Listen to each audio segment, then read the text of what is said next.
Once upon a time, there was a boy whose name was Jack, and he lived with his mother in a dreary cottage. They were very poor, and the old woman earned a few pennies by spinning. But Jack was so lazy that he would do nothing but bask in the sun in the hot weather and sit by the corner of the fire in the winter time. His mother could not make him do anything for her, until at last she warned him that if he did not begin to work for his porridge, she would turn him out of the house to get his living as best he could. This threat finally stirred Jack, and he went out and found a job for the day working on a farm. The farmer paid him 1 penny, but he was not used to having money, and as he was coming home, he lost it as he passed over a stream. "You stupid boy," said his mother. "You should have put it in your pocket." "Next time I will," replied Jack. The next day Jack went out again and found a job with a cow-keeper, who gave him a jar of milk for his day's work. Jack took the jar and put it into the large pocket of his jacket, spilling it all long before he got home. "Oh, dear me," said the old woman. "You should have carried it on head." "Next time I will," replied Jack.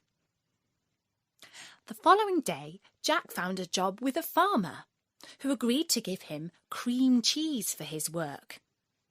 In the evening, Jack took the cheese and went home with it on his head.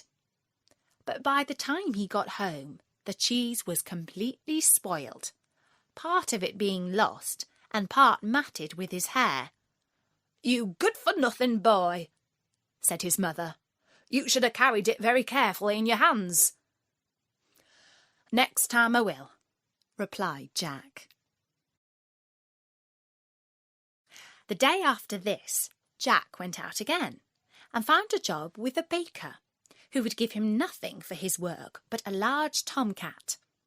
Jack took the cat and began carrying it very carefully in his hands, but in a short time Tommy scratched him so much that he was forced to let it go.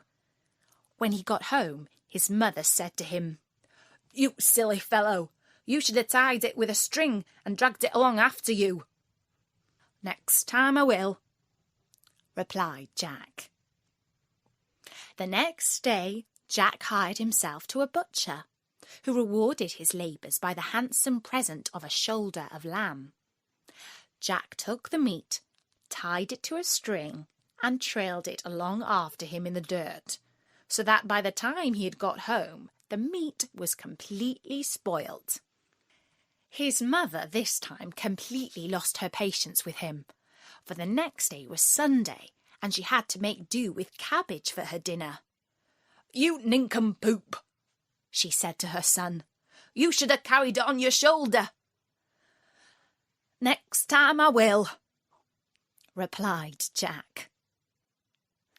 On the Monday, Jack went out once more and found a job with a cattle keeper, who gave him a donkey for his trouble.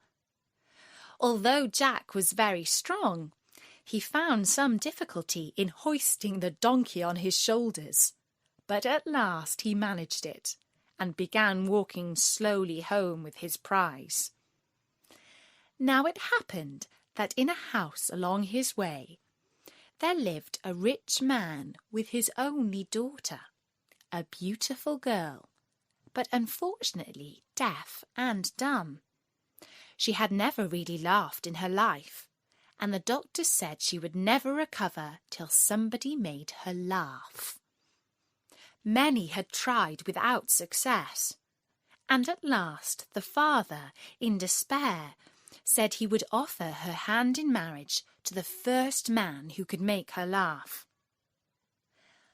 The young lady happened to be looking out of the window when Jack was passing with a donkey on his shoulders, the legs sticking up in the air, and the sight was so comical and strange that she burst out into a great fit of laughter and immediately recovered her speech and hearing.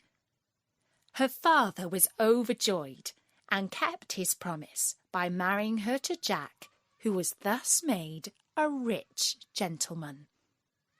They lived in a large house, and Jack's mother lived with them in great happiness until she died. And that's the story of Lazy Jack by James Halliwell Orchard Phillips. I do hope you enjoyed it. Bertie says that perhaps Jack wasn't quite so lazy after all, but he certainly wasn't the brightest of boys.